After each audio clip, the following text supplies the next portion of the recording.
The University of Southern California is extremely proud of the innovative work of advancing healthcare achieved by the Center for Body Computing over the last 11 years. Here to officially welcome you to USC and give his perspectives on communicating the new healthcare in the 21st century is the Executive Director of the USC Annenberg School of Communication and Journalism Innovation Lab. Please welcome Colin McClay. So the one thing that Leslie left out that happened last year is that I moved to Los Angeles, a really important development for all of you all. And one of the reasons that I was so excited to come here was precisely because of this cultural appreciation here for the importance of storytelling in all its forms. We may fancy ourselves rational beings, but humans rely on story to navigate the world, something that Leslie and her team understand very deeply. Their appreciation of context, passion for progress, and vision to engage diverse collaborators like this room immediately drew me to the Center for Body Computing. So I couldn't be more excited and honored to be here with you today. I did not, unfortunately, imagine myself in this current position between the Saxons, right? One visionary digital health disruptor and another visionary storyteller somewhere around over by the piano. So this is not a good idea for me to follow Leslie, but I'm sure I have every confidence that Ed will pick up the pieces after I'm done. I wanted to go beyond the world of health and to begin with some words of caution, in fact, about how first, change is hard. Second, where consumer technology, in my view, is going awry. And third, what we might do differently in health. So at the end of the first .com boom, almost 20 years ago, I was exploring the implications of information and communication technology for emerging markets, health and education and governance, business. The capacity to create and share data and information felt like it could empower people and enable bottom-up change in a way that we hadn't seen. At minimum, it would foster and perhaps force change in calcified organizations and institutions. It turns out these new affordances, unfortunately, could only achieve so much so fast. There remain many unaddressed interdependencies, spanning technology, regulation, design, culture, financial systems, business models, and more.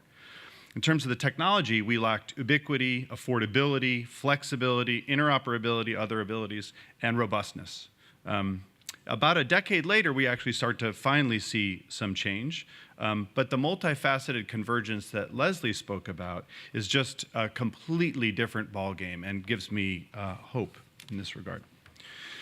So my focus shifted to the intersection of technological, social, and policy change. And I worked at Harvard's Berkman Klein Center for Internet and Society and then the Harvard Business School for many years, where I worked with scholars and technologists and entrepreneurs and regulators and innovators and artists, rooms not unlike this in the sense of great diversity, really seeking to understand how ideas take root and grow and what we can do to foster them.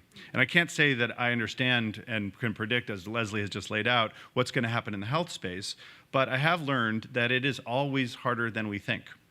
There are usually multiple bottlenecks, not just the ones that we see and we think we're solving. Good ideas are not enough, and that timing is nearly everything.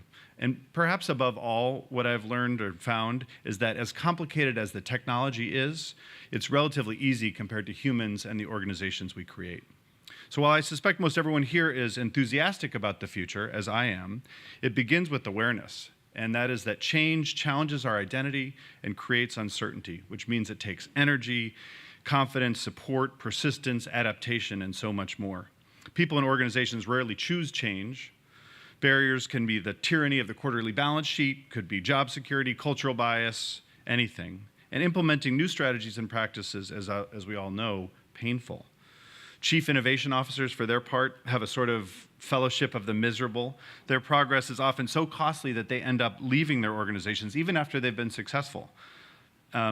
And in all this, I think that shared narratives, stories about where we're going and why we're going there and how we're getting there are so essential to help us to understand and guide and endure those challenging journeys. A deep part of the challenge is manifest in the tension between sustaining and discontinuous innovation. So startups begin with one idea, some new idea, but it often collapses into a sustaining structure that they seek that they need to promote sustainability and predictability. Established organizations focus on gradual improvement of their products and services, so they're just tweaking them over time. And those systems of people and practices and money, cash flows, are in direct conflict with the explorations that they need to do of discontinuous innovations that promise new markets and services. So organizational obsessions with risk elimination and both regulatory complexity and the insulation from competition that's associated with that reinforce these dynamics. And so even when we choose innovation, simultaneously doing that and serving our current markets and customers requires a sort of ambidextrous leadership that few organizations enjoy. A real challenge. So let's shift our attention from those dynamics of change and the challenges of change to what I see as a cautionary tale coming from the mainstream tech sector, where despite high hopes that technology would improve lives, we're at a point where the Silicon Valley story of changing the world is not just a trope, but it's the stuff of TV comedies. We're in a race to the bottom in privacy, which creates risks and vulnerabilities for people and organizations. Many companies which are built substantially upon capturing maximum attention rather than offering maximum service. We're struggling to understand and control algorithms, machine learning, and artificial intelligence. We don't trust we don't trust our organizations. There's little accountability, transparency, or recourse. Walled gardens and corporate incompatibility limit functionality in our choice. We're locked in, and we need experts to help us navigate these systems. Market concentration is stifling competition, even as many markets go unserved or underserved. Our regulators are downright ineffectual, and that was even before the current moment. We increasingly see technology and tech companies as threats, not as resources. So just look no further than our phones, which I'm sure we all have at hand, as the most ubiquitous technology around. And they're more of a remote control for humans, as we touch them upwards of 200 times a day, than they are a support for our well-being. As the saying goes, we're not the user, but the product. And what we really need from technology is to help it make us our best selves, rather than less of ourselves. We want it to appear when it's needed, and we want it to place people and our interests at the center.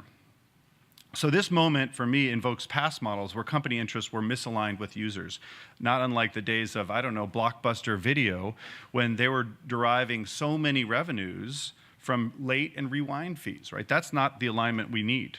And that's not far from many of the aspects of the healthcare system we see today. So what we need is a markedly different path forward from tech and from healthcare as we know it. Today's convergence will underscore how rapidly we're moving.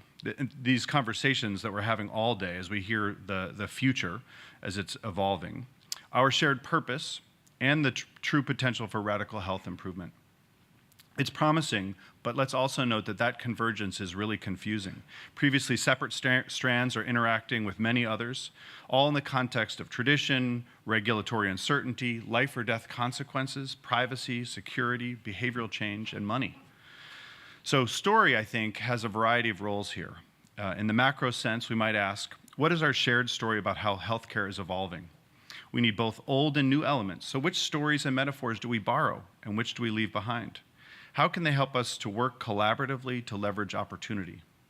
What does truly transmedia storytelling look like in a world of convergence of media, sensors, processors, and so much more? So norms and practices also, and some easier said than done, are really important here. And these are the norms and practices of our space. So some of the many great lessons I took, positive lessons I took from the tech world, are around growing the pie, adopting a bias towards open, interoperable, generative technologies and platforms, fewer NDAs, non-competes, and legal battles, and more attention to camaraderie, innovation, and progress. It's a big market to serve, and dividing it up too soon will limit its promise. Creating shared resources, data collection and use, standards, protocols, user trust, all to build a robust field. And leading by good practice. Show stakeholders what ambitious and thoughtful innovation looks like. How do we leverage multi-stakeholder solutions in contexts like this? Create novel approaches to next generation trials. Really, a race to the top is what we need for the field. And then finally, we need to ask hard questions. How can we respect privacy and leverage data, collecting as little as possible and sharing only what's helpful? How do we reimagine health with people at the center? So as I understand this community, people are collaborating and leveraging difference and finding novel ways to make progress. Today will represent another important step in us learning together, identifying opportunities, and also those challenges. developing experiments that help us to kind of explore them in a more deep way, and ultimately to build the future. I couldn't be more excited to be here with you today, and now I'm going to pass it off to Ed Saxon. So thank you very much.